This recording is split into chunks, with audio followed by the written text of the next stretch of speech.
Hello, everyone. The clothes you are seeing on your screen are made by a company in Nigeria called Simday.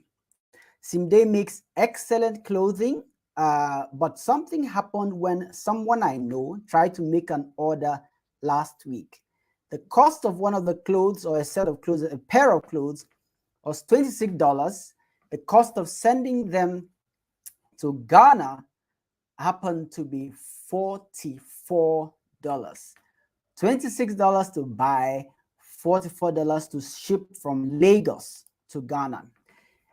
The next picture is the picture of Nana's rice, which which is produced in Ghana. The CEO, in a conversation with another platform, mentioned that it is easier for him to send his products to Belgium than to send his products to Cote d'Ivoire.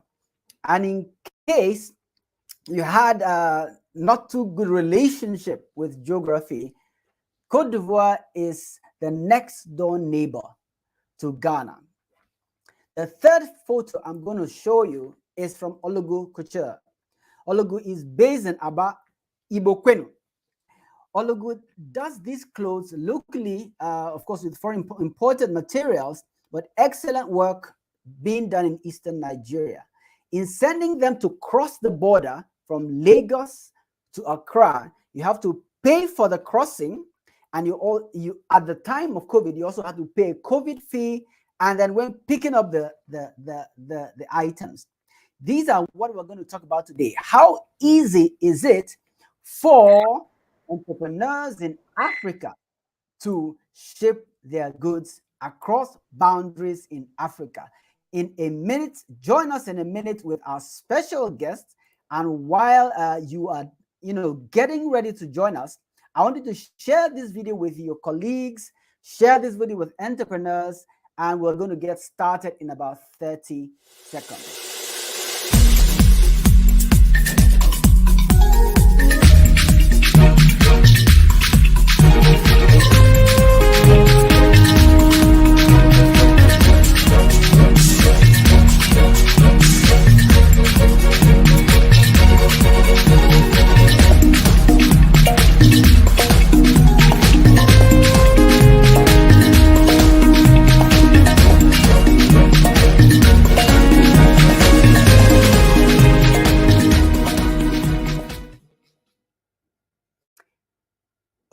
Okay, good evening, everyone. I'm going to repeat that for those who did not hear me.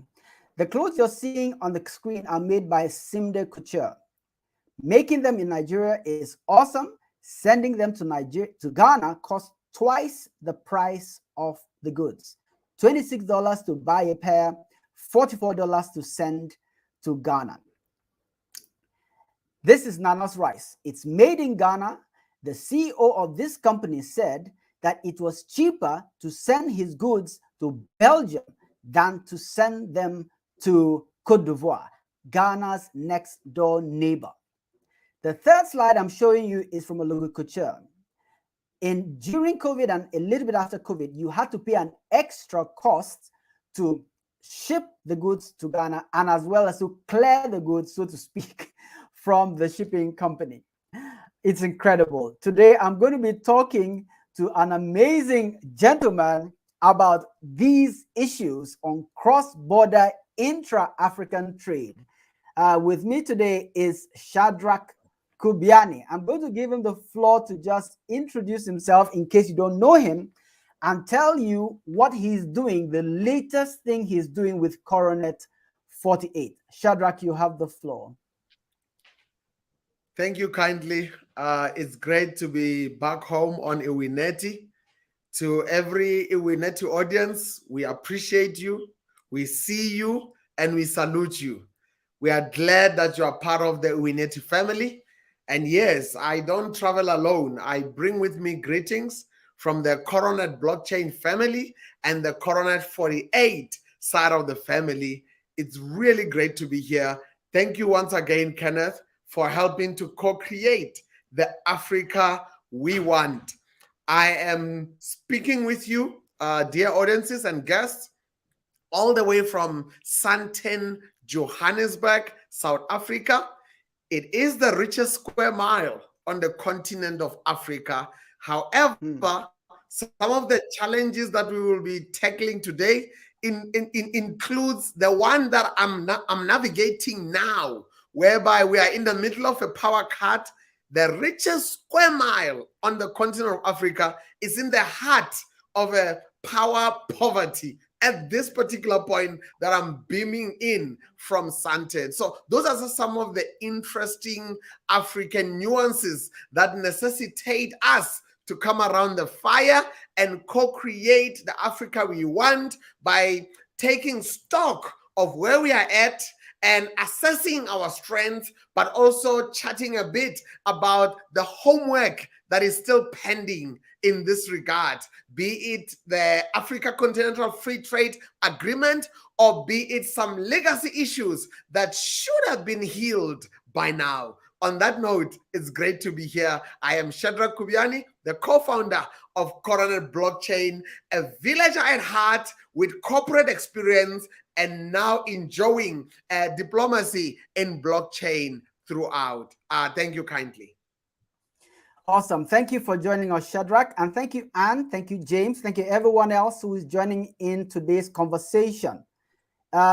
Yesterday, if I'm not mistaken, the Queen of England passed into glory. And today we are watching the coronation of King Charles III. We have to get used to saying king. We have to now get used to getting king instead of queen. Yes, yes. Now, a lot of conversations have gone on around what the monarchy means to Africa. And some people have one opinion, which sounds very demanding in terms of its mental irritation, let me put it that way. And some of it is more positive. Now, one of the things we do in Iwineti Africa is to look inwards. Rather than looking for who to blame for our issues, great to see you, Katun. We try to look for the solutions internally. Today, we're going to be talking about the Africa Continental Free Trade Agreement and the free trade area that was so excitedly championed over the past few years. And I'll ask Shadrack, for the sake of those who may not be familiar with this construct, to break it down to us. What were the original expectations of AfCFTA? And what is your perception of those original intents before we go into what it has become? Shadrack. Thank you kindly. You know, I will begin with the what in terms of the originality of intentions. And of course, I'll touch on a bit on the when, and I'll touch a bit on the why, or the heartbeat behind AfCFTA. On the what, really, the Africa Continental Free Trade Agreement consolidates the African continent by way of shaping a trade bloc, which is the largest in the world currently. And that trade bloc, what it implies in principle and policy is that African nations can now, with a bit more ease of reference, trade with one another, and with a bit more ease enable the movement of goods and people. Hence the word inter-trade. You know, ahead of the African Continental Free Trade Agreement launch, which happened in January 2021, we had a scenario where our inter-trade amongst ourselves set at a very miserable 14 to 16%. Whereas when you look at the European nations and others, they have actually pivoted past the 60% mark. Let me personalize it a bit.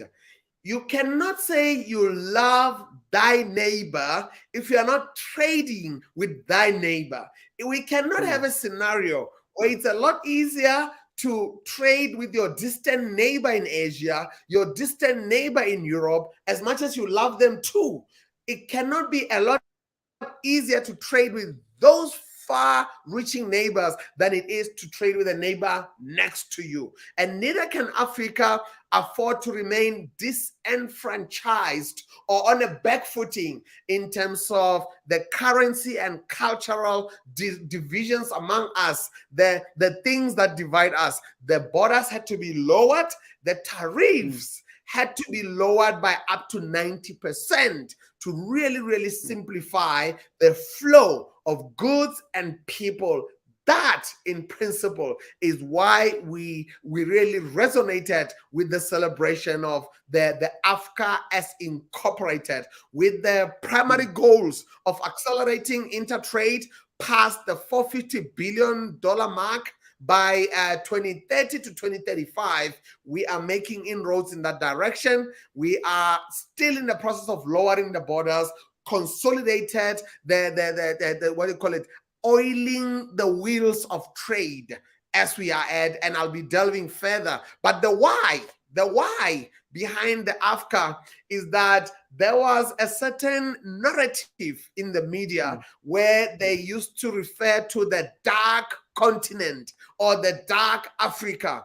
Whilst we may not agree with that narrative, I think we will remain a very dark continent if we don't shed light on improving trade, improving interrelations, and intertrade. That will be a dark existence, and it's an existence we cannot afford to have among us. Thank you kindly. Thank you so much, Shadrack. Lowering the borders, improving trade. We have to trade with our neighbors. That's awesome.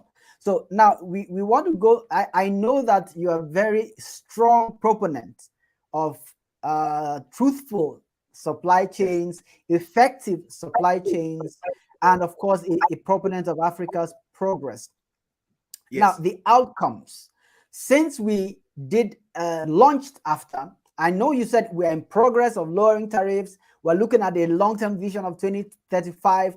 But do you see any progress so far? In what direction are you seeing progress? If and depending on your response, I would ask, what should we be doing now to accelerate the expected returns from AfCFTA's launch? Aha, that's a very good question. You know, if the Africa we want and the future we want could be considered a 100-story building, if the Africa we want could be considered a tower, a magnificent tower of glass with 100 floors, if that's an analogy of the Africa we want for practical purposes, I would say at the 5-year ratification window we took to sign AfCFTA into existence, it means we bought the land. And it will also mean that it will mean that at the day we celebrated the launch of the agreement and cut the ribbon, it means we secured the zoning rights. But then the work of building, I would easily predict that by 2023 to 2024, which is only about 15 Saturdays as of today away, and with 2024 being another modest 70 Saturdays away, I would say across that chasm from 2022 to 2024, we would be quite fortunate to build the first floor. That is where we find ourselves. And let me tell you what I mean by that. We have a scenario in South Africa where tensions among us, such as an anti-African sentiment, sometimes keeps erupting within South Africa, driven by a certain political agenda which they refer as xenophobia.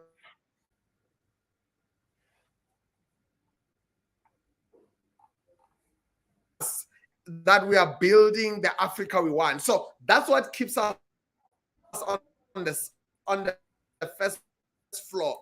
You gotta address whatever divisions we have culturally, linguistically, or even divisions of currency. We have a scenario whereby there are currency issues across East Africa. Just to move goods from China to Kenya into Uganda or into Tanzania, you might have to leap across up to 4, if not 5 currencies. And even the price of moving goods from China to Kenya really, really triples when you look at that same shipping container moving into the neighboring country. So as long as we have those issues with currency barriers, with cultural biases, even another issue I want to bring up, we have a trade embargo between South Africa and Botswana and South Africa and Namibia, whereby those two nations, in order to protect their own, they have now endeavored to what do you call it? To deploy anti-dumping, but to import it from South Africa. Now we are having those dynamics whereby, as we try and do housekeeping, or as we try to build to the first floor and beyond, we have nations that are insecure because the Africa Continental Free Trade Agreement, as it is configured or consolidated, it might appear to favor the big 4 or the big 5 nations, such as your Nigeria, South Africa, Kenya, and other.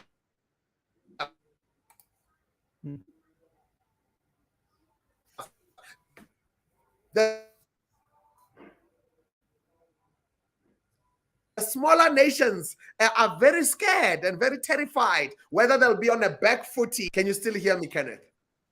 Yes, I can hear you now. Are you still able to hear me? Brilliant. Please, yes, I can hear let you. me once again apologize to the audience.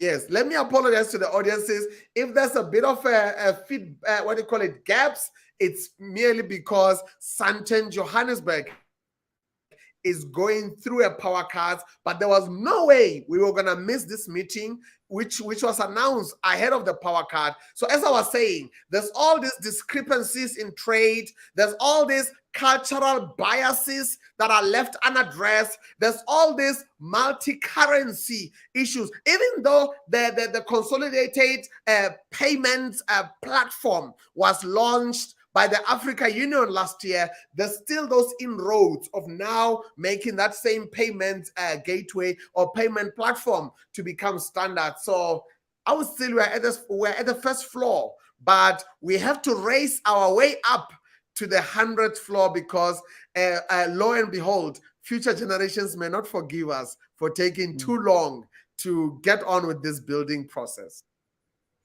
So Shadrack, what I hear you say is that the countries within Africa, boundaries that were created as the outcome of we know what, are trying to protect themselves. Yeah, it is colonialism. You can say what it is. Yeah. It is colonialism. It's a wicked creature called colonialism. Precisely. Yeah, so that created these boundaries. So based on these boundaries, we are now limiting our ability to interact. And we have talked about the boundaries that are also created by currencies, languages, and other factors that seem to divide us against our own advantage, so to speak. Because from the figures we gave at the beginning, Africa has an advantage with intra-trade, so to speak. There is an advantage trading with one another, but somehow it seems easier to trade with people that are far away than to trade with our neighbors. Offshore neighbors, Offshore neighbors, I mean. So let's draw it in a bit. You've mentioned something around the big nations which seem to be at an advantage from certain perspective. For example, if Togo tells Nigeria our borders are open, probably nobody will buy Togolese goods. Maybe all the goods will now come from Nigeria. That's a scare. But let's look at it. Let's dig it deeper. Today, where do most of the goods come from? France, Europe, China? I mean, that's a good question. Would it be better to come from China, to come from Europe, than for it to come from Nigeria, for example? What's your thought? That is a good question. That is a good question. Let me go back to the dark continent narrative that I shared earlier on. We will remain a dark continent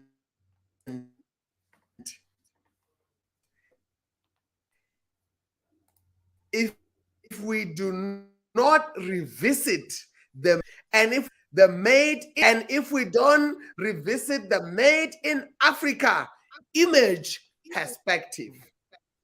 So that's what we have to address across those three: the manufacturing capacities and the perception that made in Africa, it means that it is we cannot have a West are not only perceived better, but well received at the borders. Whereas or Ivory Coast, then there is a lot more scrutiny applied on those goods than if goods were to move from China to Ivory Coast. So there are certain institutional, individual, and systemic cultural, known or unknown biases that are still remaining as a residue from our colonial past, because colonialism did also plunder our mindsets. We perceive ourselves as inferior beings across the borders, and we perceive the West as a superior destination of all things good. That has to stop. We also have a backlog of infrastructure investment that should have been made on our supply chain infrastructures, and we also must be made in our manufacturing capacities, which are still dismally low. Some of the garments you showed earlier, those are pioneers, those are innovators. We must see those garments, and we must see those food supplies scaled to a point where we can be speaking millions of metric tons rather than perhaps a few thousands of rice tonnage, or rather than speaking maybe 1,000 garments a month, we should be speaking 8 million garments that is manufactured by the same entity. We cannot speak trade without mentioning volumes, without mentioning scale. So Africa must catch a wake up and revisit the drawing boards to really recapacitate ourselves, and also to eliminate this witchcraft of made in Africa is inferior. We can't have a scenario where Nigeria shoemakers will pretend that their shoes are made in Italy because their own fellow Nigerians are not going to buy those shoes. That is the real witchcraft. If you want to know witchcraft, and we must sort it out, because it's the enemy of progress.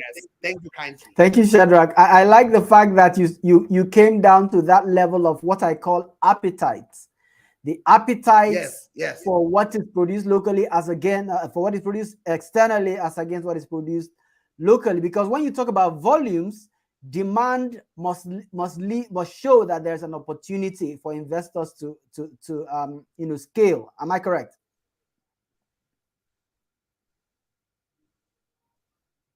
I hope you got that. Once again, apologies. I think Shadrack will back that is correct. You know, the volumes game. Yes, I'm back. Can you hear me? Yes, I can hear you now. Can you hear me? Yes. Brilliant. The volumes game really plays out between Cote d'Ivoire and Ghana, who are the dominant players in terms of the raw cocoa outputs in the world. 80% of the world's raw cocoa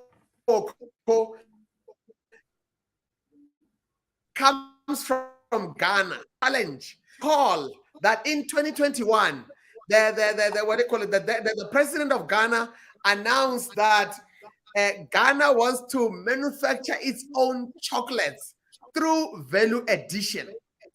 Now that's a bit interesting because I'm gonna mention the what do you call it, the percentile or the percentage point and volumes. Here is a challenge, a bit of a challenge with that volumes. The whole of Africa consumes only 4 to 5% of all the chocolates made in the world. So now,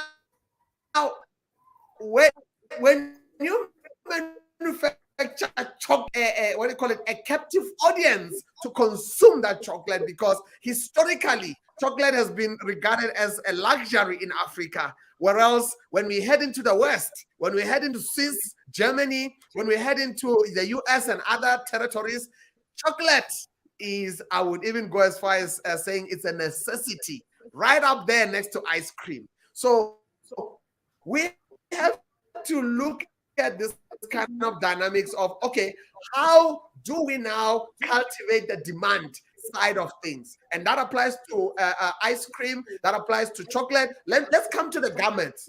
If the perceptions are that the Louis Vuitton brand, I'm not against it, is a lot better than anything made in Africa, then we are going to have a challenge because we are pushing an agenda that the made in Africa is inferior, and therefore the demand for the made in Africa will actually what do you call it, be on the decline. So we have a bit of homework to go beyond the first floor. We must redress our historic past. We must revisit our peculiar present in order to stitch together the future we want. So we must look at that, but we must also up the what do you call it? We must also up our what I can call our Black excellence or our Africa excellence in ensuring that we ourselves, we hold ourselves to standards that are far beyond the global norms and the global benchmarks. No compromise. If that garment is stitched by an African, it must be at the equivalent that Stradivari put together his violins. We must really up that manufacturing integrity as much as we expect our fellow Africans to buy local. This is really a two-way equation. There's a bit more homework to do, and we must get to it, including addressing the energy poverty. Because as you can see, I am beaming from Santon, where the power cuts are interfering with our repairing and retooling the made in Africa, but we will soldier on. Those are my points on upping the volumes. We must up the manufacturing integrity, and we must really look at the demand supply dynamics to ensure that the Africa we want is when we are not just proudly African, but we are the industrialist generation that produces what befits local demand. Wow. Thank you, kindly. Thank you, Shadrack. We are getting permission to start building. By 2024, we'll be on the first floor. There's a lot of work to do, part of which is raising the quality, changing the appetite of our people, breaking the barriers that were created by colonialism, and so much more. We're going to take a short break and come back to Shadrack. You're watching Iwineti Africa. We're on Facebook, YouTube, and LinkedIn. And you want to invite your friends to join the conversation about AfCFTA. Is it really working? Are we to expect more, or we should just wait till 2035? Let me read a few comments from the audience. James said, I'm glad Shadrack did not hold back on the truth. Be it the 100-story building analogy to AfCFTA, or why the made in Africa perception exists, slow to adopt intra-African trade and results of colonial. I'm sure there's an additional text there, but the point James has made is that Shadrack is not holding back on the truth. We have a long way to go, and we have to change our mindsets if we're going to move forward. Answers, love it. You can't say you love your neighbors if you don't trade with your next door African neighbor. It's quite simple. It is not racism. It is not xenophobia. It is simple common sense. The best person to buy from is your immediate neighbor before you love other people. All right. Okay. Once again, well, thank you for those who joined us. Katung just says hello from Nigeria. James is watching us from Canada and from Switzerland. And I'm sure there'll be others joining us soon. Just give us 1 minute and then we will be back.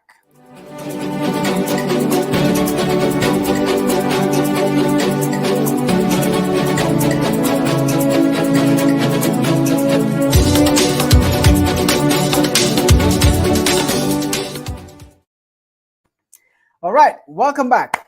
So I'd like to really appreciate a few people before I come back to Shadrack. I'd like to appreciate the fellow who made this shirt for me, Yofi Classics, based in Accra. Awesome stuff he makes locally here, African print stuff. I'd like to appreciate Success. If you are on the show, just type in a comment and appreciate and sell yourself, so to speak. Success is handling our LinkedIn page for Iwineti Africa, and he has grown it by 600% since our last outing. 600%. So you want to get in touch with him. I'm sure he will announce himself on the chat, so that if you want anything around social media selling. I want to also thank Marshall Briggs. He handled our Facebook and grew it by 300%. I'd like to acknowledge Esther as well, who is currently growing our YouTube following. We are hitting the 200 mark, and we are here to stay. If you're watching us, keep watching, keep supporting us as we have these conversations that drive Africa forward from the people perspective. So we're not here telling leaders what to do. We're asking ourselves, what can we do? So let me come back to Shadrack, blockchain baron of Africa, co-founder of Coronet Blockchain and Coronet 48. So Shadrack, we're talking about AfCFTA, and I'm going to ask you the next question about the young people and the small scale entrepreneurs. Is there a space for them in AfCFTA? And is there a gap we need to look at? And what do we need to do to bridge that gap? Go ahead, about the younger people. Thank you kindly.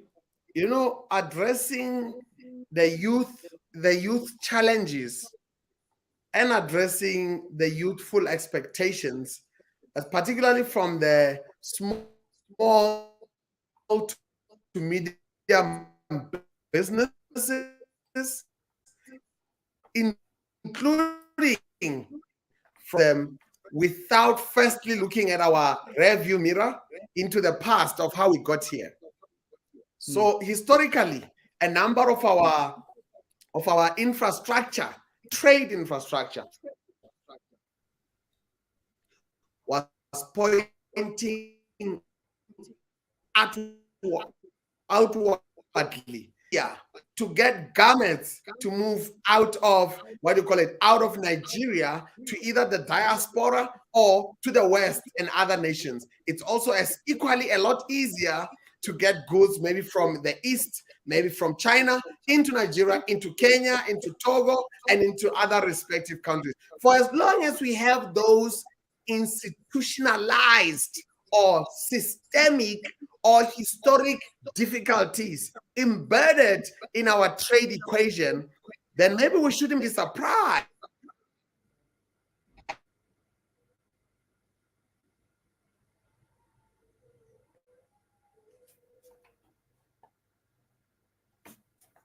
Okay, bear with us. Shagra will be back very shortly. Just a little fluctuation if the youth there. put their hand up and say that Yes, so Shagra, we lost you for about 30 seconds. If you could just step back one bit. Yeah. Of course. Yes, I will do. So as I was saying, that we shouldn't be surprised when the youth put their hand up and say, from an economic perspective, they are being denied a seat at the economic dinner table because there are still some long-standing infrastructure legacy issues that are that appear to raise barriers that lessen the friction. So that's the first thing that we must bear in mind for the youth. We must bear that in mind, that some legacy everything. I mean, if you take China for one. China's e-commerce trade is so alive that I think about 2 years ago, the likes of Alibaba was the likes of Alibaba was seeing a trade flow of more than 500 billion US dollars on their e-commerce. And of course, there's AliExpress, there's Alipay, and there's other forms of offerings within the Ant group. That is capacity. We can't talk about us if we don't talk about the little guys in China. They are the ones that are moving their goods across the world on the Alibaba platform. So in Africa, we can either fold our hands and watch the e-commerce championships take place while we are the spectators, or we can up the level of our e-commerce, because when you raise the bar, or when you raise the effectiveness of your inviting the small business, you are inviting the solopreneur family. So that is the power of digitization. Digitization is not the success of Amazon in America.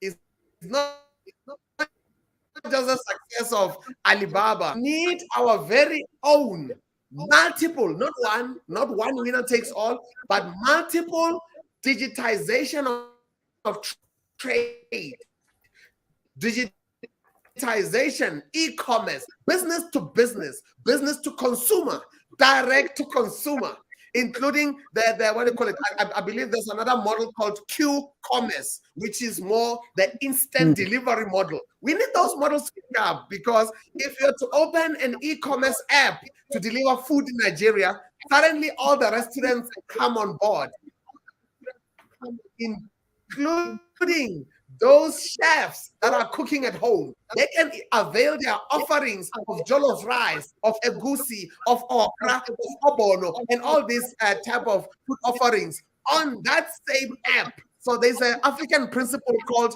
we lift as we rise. For the reason why there is sometimes little leg room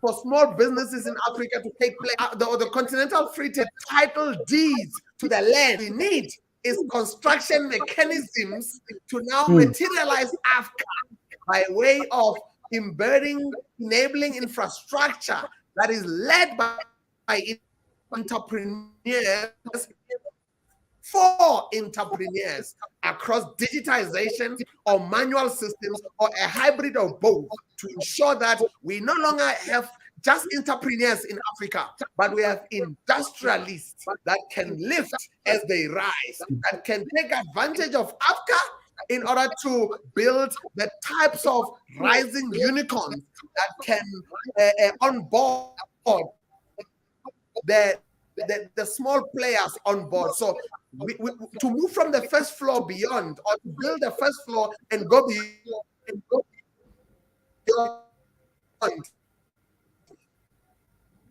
it will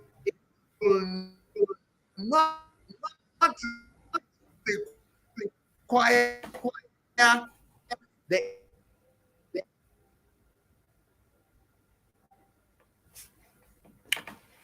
Okay, Shadrack is breaking a bit, but he'll be back shortly. We'll have one more question for Shadrack. Or the UNI,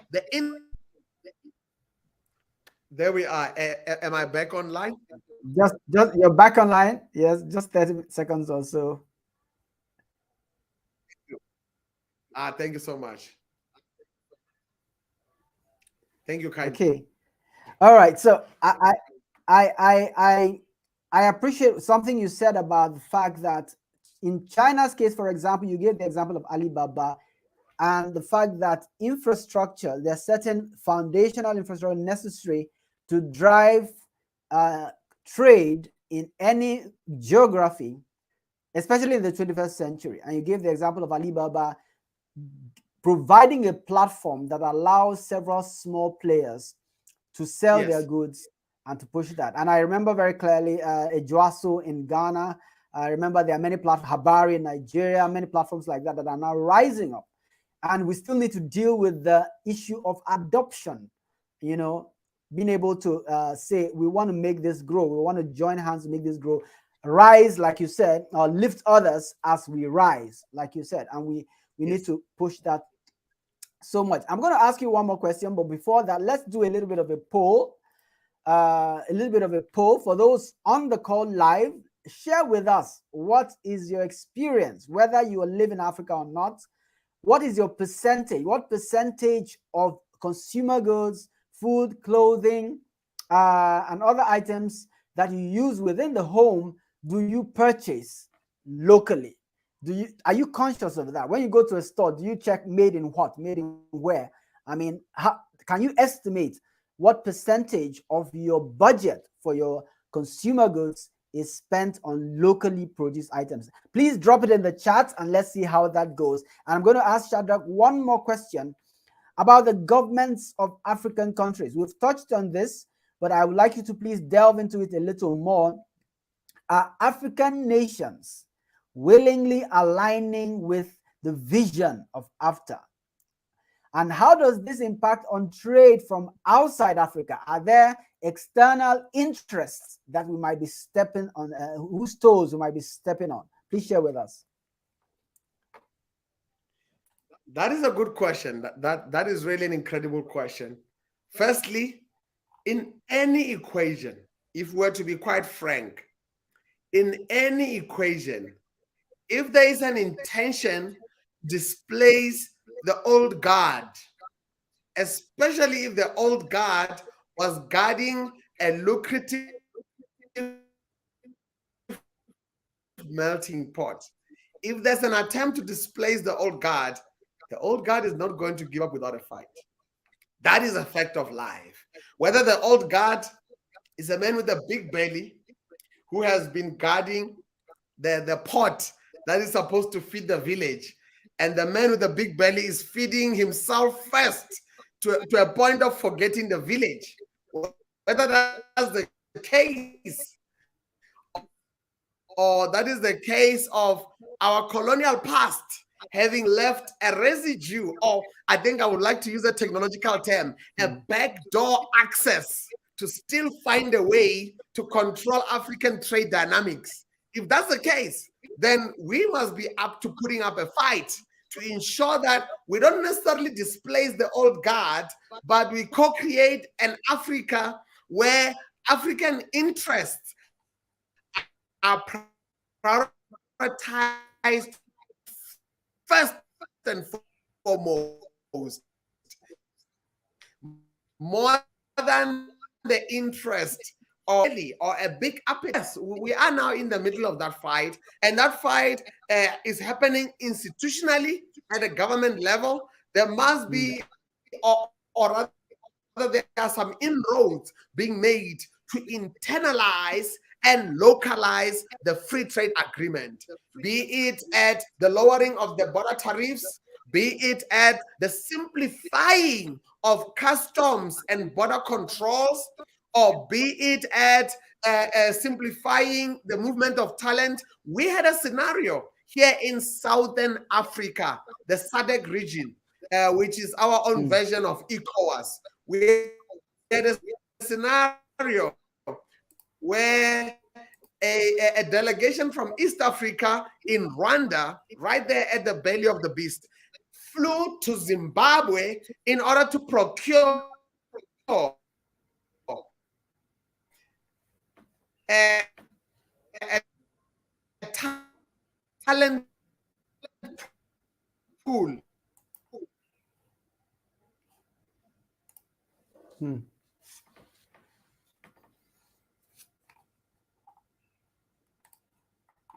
Okay. While Shadrack of is and capacity, despite the sentiment that we don't critical skill, meaning if you're out there and you want to head towards South Africa, just make sure you pay attention to what we regard as a critical skill, including some of the individuals that are assisting you here at Iwineti. Some of the individuals, our critical skill includes things like vlogging and content creation. Can you believe it? We have opened our doors to data scientists, to vloggers, influencers of all kinds. So sometimes before you head out, and I also know that in Dubai there's also been an embargo placed on Nigerian travelers that are going there in a tourist capacity, even though Dubai is sitting outside of Africa. Dubai doesn't want you. That's very interesting. So when you look at that Dubai Nigeria scenario, there is a need for us to increase our value addition to make sure that we travel less as tourists, not just to Dubai, but to African nations. But we travel more as entrepreneurs, experts, and professionals for you at the table. Let me go back to African governments. That governments must train normally their own respective. The government of, I believe it's Kenya, joining hands with the government of DRC about 3 or 4 months ago, where they said we are going to become one. We're going to join hands and lower the border. So the inroads are being done, but it is still a bit difficult for the small business to get their goods across.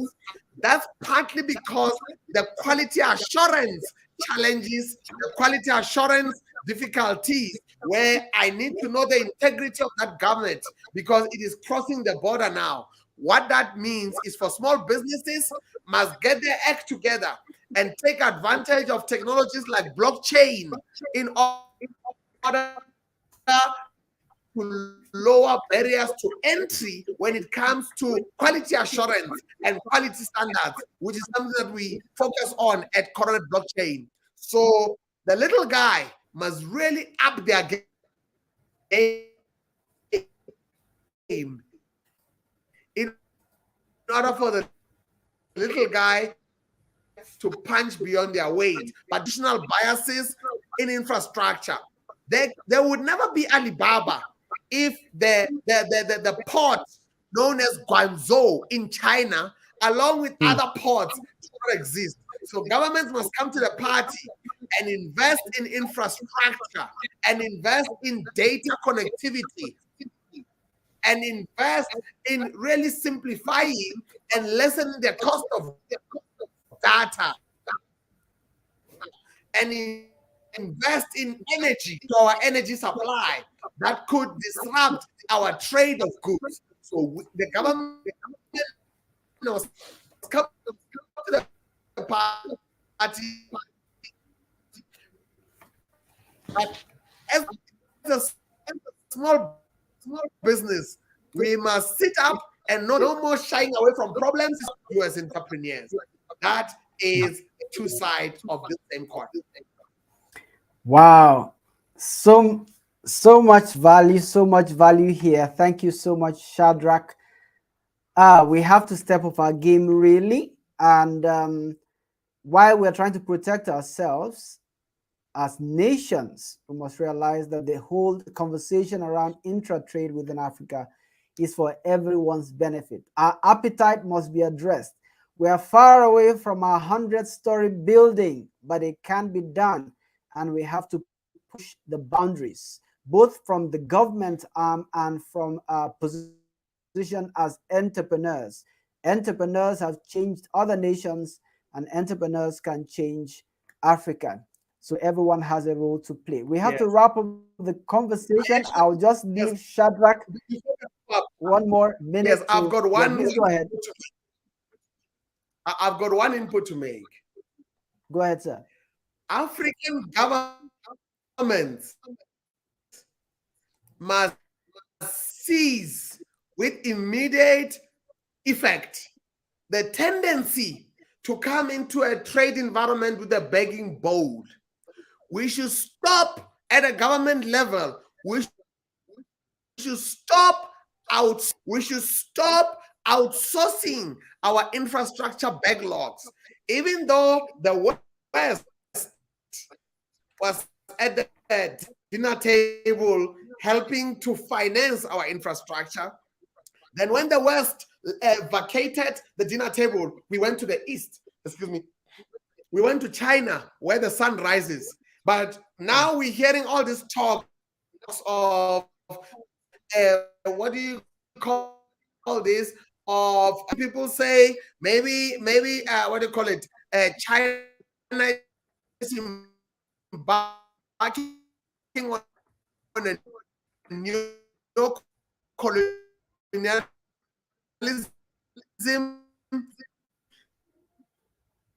trying. I don't political differences. What I'm asking African governments wait before folding and fixing Africa by Africans. Put the begging bowl away. Stop behaving like a beggar. Stop behaving like a street kid. And you must find money from within. You must raise the entrepreneurs that will increase and improve your fiscus or your tax base. Don't sit there and fold your arms and say, China is going to rescue me. America is going to rescue me. Split and solve African problems by Africans. When we hear the likes of Mr. Then you need a new breed of African giants. Don't wait on this thing of not supporting African entrepreneurs, because every African entrepreneur is a potential billionaire in the making. For you to enjoy those $1 billion tax revenue, you must be joined to the hip to support that dollar billionaire. When I was 4 years of age, Mr. Elon Musk, the richest in the world.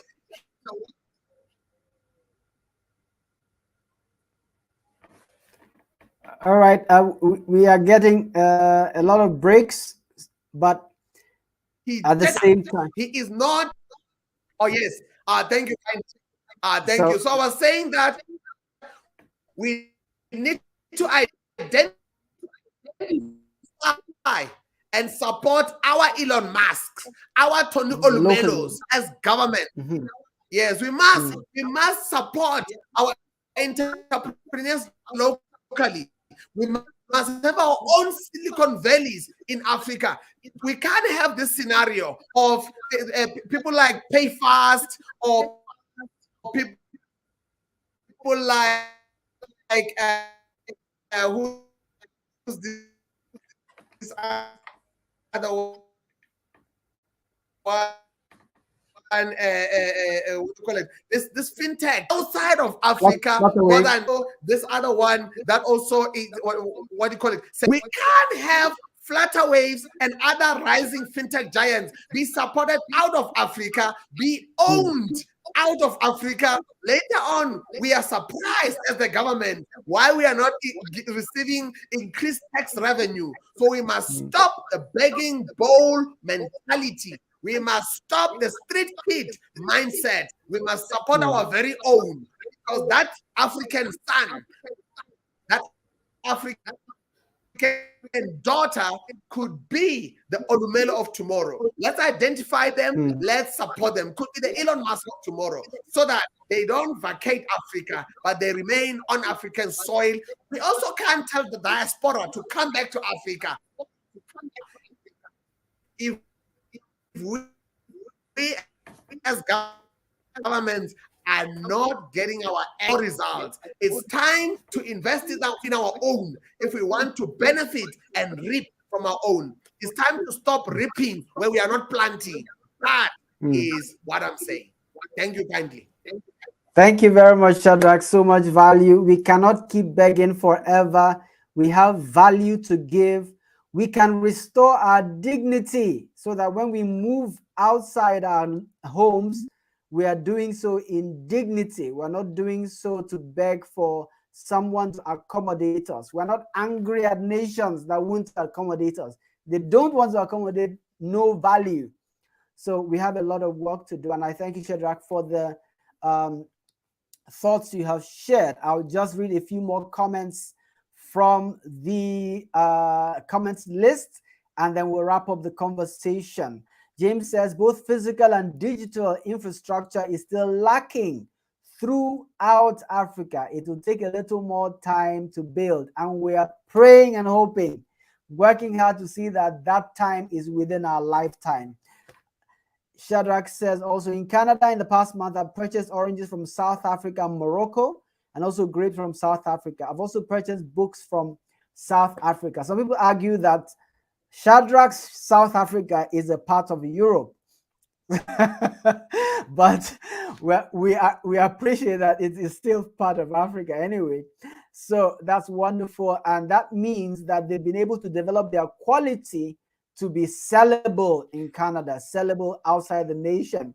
So we're going to have to keep doing that.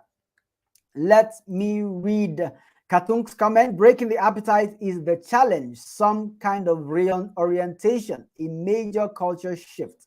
Thank you, Michelle. Once again, I also appreciate Michelle for her role in driving our growth. And Shadrack, Anne says, so true. Stop the begging bowl mentality and raise the level of entrepreneurship within African nations that support Africa's very own economies. James once again says, yes, Shadrack, Africa must support African entrepreneurs to succeed. I want to thank everyone that joined.